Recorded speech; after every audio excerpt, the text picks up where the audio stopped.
Blackfoot dengan Wirepa sebagai perwakilan ayahnya yang tidak bisa datang. Jadi maksud kedatangan suku Blackfoot ke desanya suku asal Luther adalah untuk ziarah di makam leluhur mereka yang letaknya ada di desa asal Luther. It is noble of you to want to listen to the words of wisdom. Singkat cerita, sebagai perwakilan suku, Wirepa pun pergi ke makam leluhurnya sendirian. Namun yang tidak diketahui, pergerakannya diawasi dari jauh oleh Hongi, anak kepala suku asal Luther. Pada awalnya Wirepa mendoakan tengkorak leluhurnya dengan cara normal. Namun setelah itu Wirepa malah memberaki tengkorak leluhurnya dan perbuatannya itu dipergoki oleh Hongi yang melihatnya dari jauh. Hongi pun kabur bermaksud melaporkan hal tersebut, namun sayangnya Wirepa berhasil menangkapnya, yang kemudian ia membawa Hongi ke ayahnya. Father, be still, you young fool. Jadi di sini suasana memanas sebab Wirepa memutarbalikkan fakta dengan mengatakan ke Tane kalau anaknya sudah membuang kotorannya ke leluhur suku Blackfoot. Tentu Hongi membantah hal tersebut dan berusaha meyakinkan ayahnya. Dia juga rela kepalanya dipenggal asalkan dengan kematiannya tidak terjadi perang antar kedua suku. Tapi Wirepa tidak memperdulikan perkataan Hongi itu, dan dia tetap akan melaporkan masalah ini ke ayahnya kalau suku asal Luther sudah melakukan penghinaan ke suku mereka.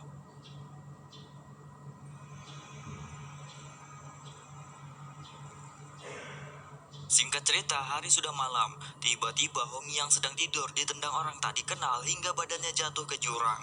Ternyata suku Blackfoot melakukan penyerangan ke desa suku asal Luther saat warga desa sedang tertidur. Oleh karena tidak ada persiapan, warga desa suku asal Luther pun banyak yang mati di sana. Tapi di sini suku Blackfoot hanya membantai kaum laki-laki saja agar suku asal Luther tidak punya keturunan nantinya. Dan yang terakhir, Wirepa juga mengeksekusi mati Tane sebagai kepala suku asal Luther.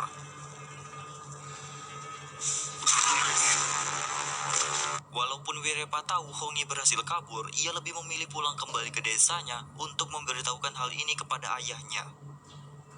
Keesokan harinya, Hongi kembali untuk melihat keadaan desanya, dan yang dia temukan hanyalah desa yang sudah hancur, serta beberapa kaum wanita yang masih tersisa. Sambil meratapi barang-barang peninggalan ayahnya, Hongi mengumpulkan tekad dan pada akhirnya Hongi pamit ke saudara perempuannya untuk membalaskan dendam suku mereka. Please tell stories about me. Sementara itu, Wirepa dan pasukannya masih di tengah perjalanan menuju desa mereka, dan ia memutuskan lewat jalan pintas agar dapat sampai lebih cepat. Namun Rangi meyakinkan tuannya, apakah yakin ingin lewat situ, sebab jalan itu akan melewati tanah kematian yang terkenal ada seorang petarung hebat dan sadis yang sudah menghabisi sukunya sendiri di wilayah itu. Tapi Wirepa tetap memaksa dan dia tidak takut akan hal itu. Tak lama Hongi datang ke tempat yang sama, namun ia punya tujuan khusus masuk ke wilayah tanah kematian ini, di mana dia ingin bertemu dengan si petarung untuk meminta bantuan membalaskan dendam sukunya. Karena sebelumnya Hongi tidak pernah ke sini, jadi dia melakukan pencarian sampai hari mulai gelap, dan akhirnya bertemulah dia dengan seorang penyihir yang sudah tahu maksud kedatangan Hongi.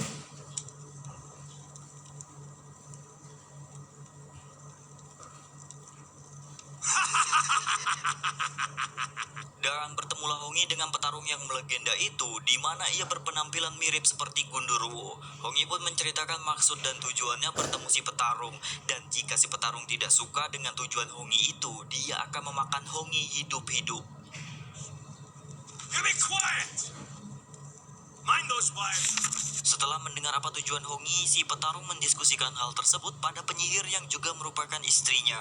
Penyihir itu memaksa si petarung untuk membantu Hongi sebab Hongi punya jiwa yang masih suci, di mana mereka punya keyakinan jika seorang penjahat seperti si petarung membantu orang yang punya jiwa suci seperti Hongi, maka jika ia mati nanti rohnya akan diterima di sisi dewa dan juga para leluhur mereka. Because he is every little thing. Keesokan harinya di tempat berbeda, dua orang dari pasukan Wirepa yaitu Tahi dan Rojo memutuskan pergi kembali lewat jalur biasa sebab mereka tidak suka dipimpin oleh Wirepa dan juga mereka takut berada di wilayah tanah kematian ini. Wirepa pun tampak tidak peduli akan hal itu dan kembali melanjutkan perjalanan dengan pasukan yang masih tersisa. Sementara itu, si petarung dan Hongi sedang melakukan pengejaran terhadap pasukan Wirepa. Lalu tak sengaja mereka bertemu dengan Tahi dan Rojo yang sebelumnya bermaksud untuk kembali dan terjadilah pertarungan.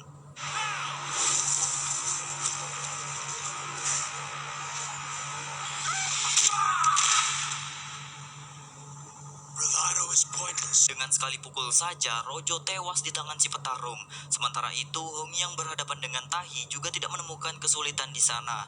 Namun, dia tidak tega membunuh orang, maka dari itu si petarung datang dan menyelesaikan tugasnya. Claim your ancestors for me. Malam pun tiba, saatnya bagi si petarung dan Hongi untuk santap malam dengan memakan daging dari tubuhnya Tahi. Sambil si petarung memotong dagingnya, Hongi bercerita tentang dirinya yang tidak punya jiwa kesatria seperti ayahnya. Buktinya dia tidak mampu membunuh orang. Maka dari itu, si petarung kemudian mengajarkan Hongi bagaimana cara menjadi seorang kesatria yang dapat menghabisi lawan-lawannya nanti. Di antaranya, ia mengajarkan bagaimana cara memegang senjata, menyerang titik lemah yang dapat membuat lawan langsung kehilangan kesadaran, dan lain sebagainya.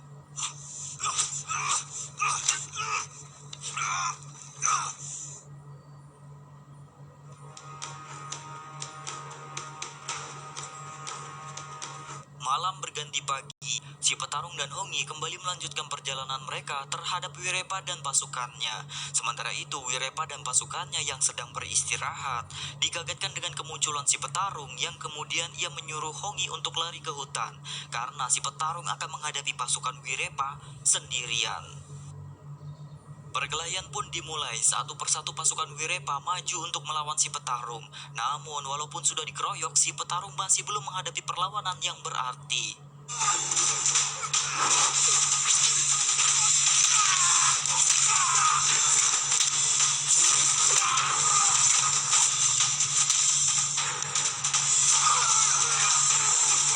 Take down this rabid dog.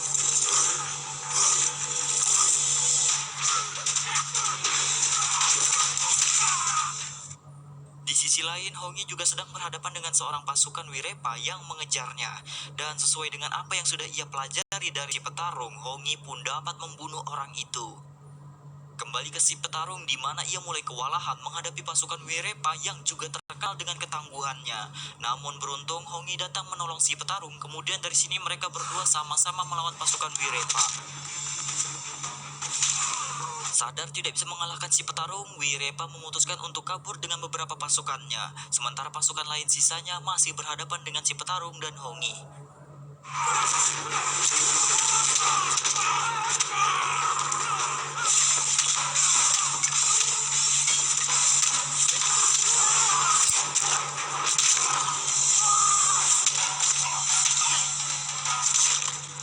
Dead already.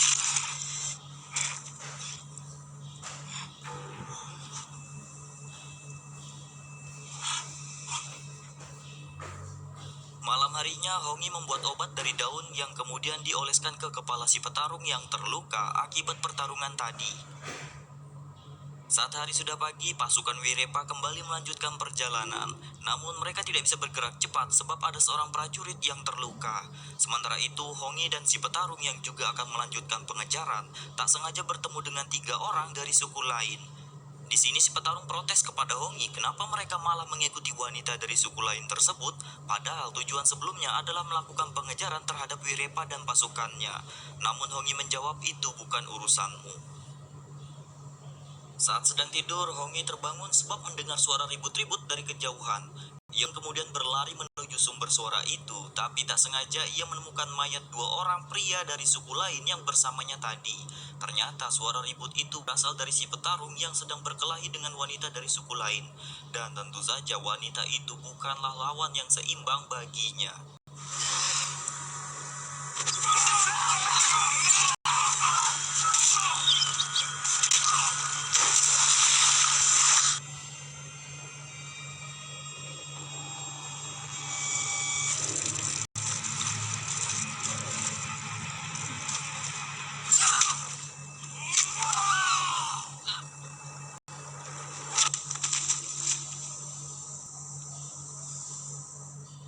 Sayangnya pada saat Hongi datang, wanita itu sudah tewas di tangan si petarung. Ia pun menanyakan kenapa petarung membunuhnya. Dan si petarung menjawab karena wanita itu akan memberitahukan ke suku mereka kalau si petarung bukanlah mitos dan benaran ada di wilayah tanah kematian. Saat hari sudah terang, si petarung menunjukkan kepada Hongi kalau ada asap dari atas bukit. Dan ia menduga kalau kalau itu adalah Wirepa dan pasukannya. Ternyata dugaan si petarung benar. Wirepa yang menyadari hal itu langsung memadamkan asapnya dan menghajar prajurit yang membuat asap itu. Setelahnya mereka kembali melanjutkan perjalanan, namun baru beberapa langkah seorang prajurit yang berada di depan langsung ditikam oleh Hongi. Sadar pasukannya akan kalah, Wirepa pun memutuskan untuk kembali masuk ke dalam benteng bersama pasukannya. Gak cuman itu aja, Wirepa juga memancing emosi Hongi dengan meludahi kepala ayahnya.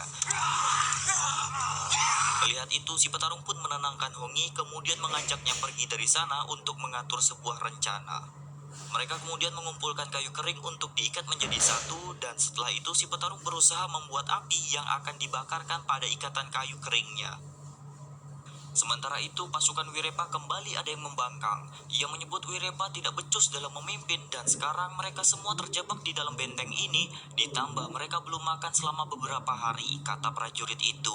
Tidak tahan dengan bacotan prajuritnya, Wirepa pun langsung mengeksekusinya. You are devil!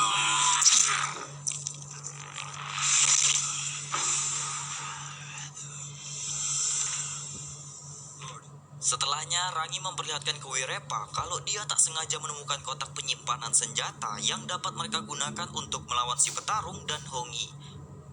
Bersamaan dengan itu, si petarung dan Hongi melemparkan ikatan kayu kering berasap ke dalam bentengnya Wirepa. Wirepa dan pasukannya lalu membalas serangan itu dengan tombak dan berhasil memukul mundur Hongi dan si petarung.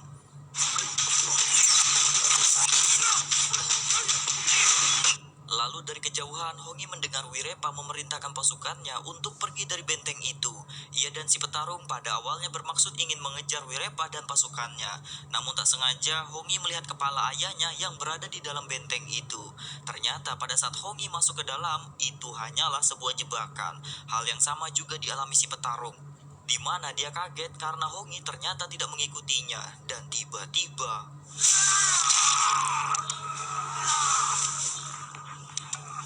namun bukan si petarung namanya, kalau gitu aja udah mati. Walaupun telah ditusuk tombak, si petarung tetap dapat mengajar prajurit Wirepa yang sudah menjebaknya. Dan ia berhasil membunuh mereka. Sambil menahan rasa sakit di perutnya, si petarung pergi kembali untuk menyusul Hongi. Sementara itu, Hongi juga sedang bertarung melawan Wirepa dan Rangi. Jelas saja ia kesulitan sebab harus menghadapi dua orang yang lebih senior darinya.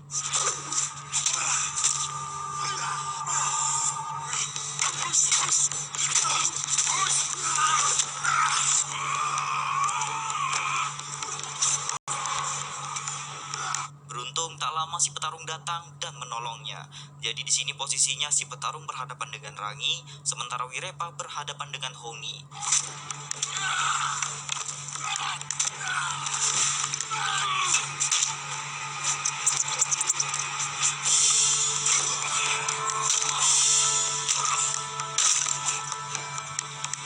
Walaupun banyak luka di tubuhnya, si petarung masih sanggup untuk berhadapan dengan Rangi yang merupakan lulusan Akademi Kuncup Mekar, dan pada akhirnya ia membunuh Rangi.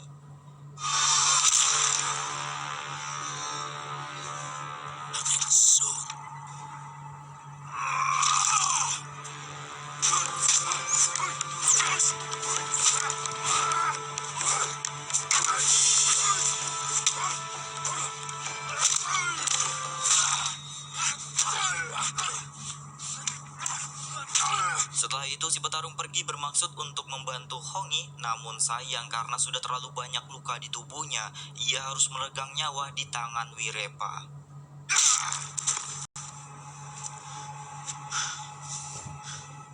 Melihat si petarung di end sama Wirepa, Hongi marah dan mengeluarkan kekuatan Super Saiyan level maksimal. Ia pun balik menghajar Wirepa secara membabi hutan. Namun anehnya, saat ujung tombaknya sudah berada di batang leher Wirepa, Hongi tidak membunuhnya. For the slaughter of my whole family, exactly as it should be. Ia mengatakan tidak ada gunanya balas dendam, sebab jika ia membunuh Wirepa, pasti sukunya tidak terima, lalu balas dendam lagi ke Hongi, dan begitu seterusnya tanpa ada hentinya. Ia lebih memilih Wirepa berhutang nyawa padanya karena hutang itu akan selalu diingat oleh Wirepa dan juga sukunya. Pada akhirnya Wirepa pun pergi kembali ke desanya meninggalkan Hongi dan si petarung di sana. Dalam keadaan sekarat, si petarung berterima kasih kepada Hongi karena berkat dirinya ia dapat mati dalam keadaan tenang dan arwahnya dapat diterima di akhirat. Tamat.